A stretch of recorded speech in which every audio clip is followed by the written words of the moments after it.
Nakalabas na ng PAR ang minomonitor ng pag-asa na bagyong Merasol.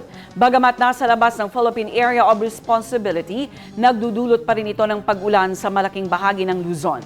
Habang ang bagyong Nando na nasa loob ng PAR ay patuloy na binabantayan ng pag-asa. Ayon sa Weather Bureau, dahil malayo pa ito ay wala pang direktang epekto sa bansa. Ang ulat panahon mula kay Jen Garcia.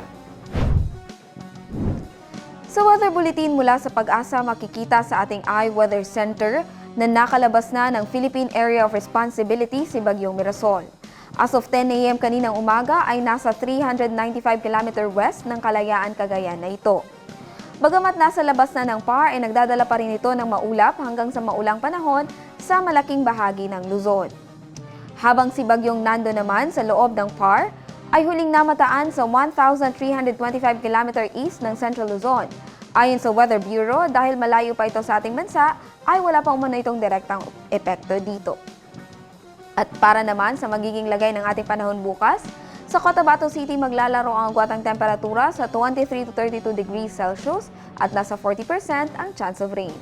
Sa Maguindanao, papalo ang agwatang temperatura sa 22 to 32 degrees Celsius at nasa 100% ang chance ng pag-ulan. Sa Cotabato Province, maglalaro sa 22 to 31 degrees Celsius ang agwat ng temperatura at 30% ang chance ng uulan. 24 to 31 degrees Celsius naman ang magiging agwat ng temperatura sa Davao City bukas at 40% ang chance of rain. Sa Cagayan de Oro City, papalo sa 23 to 31 degrees Celsius ang agwat ng temperatura at 80% ang chance ng pag-ulan.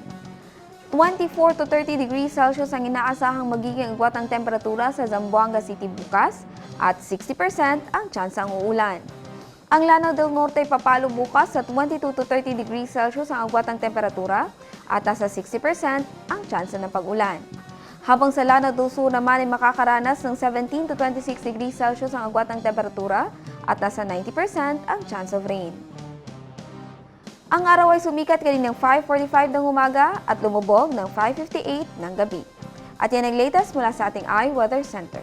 Jen Garcia, iMinds, Philippines.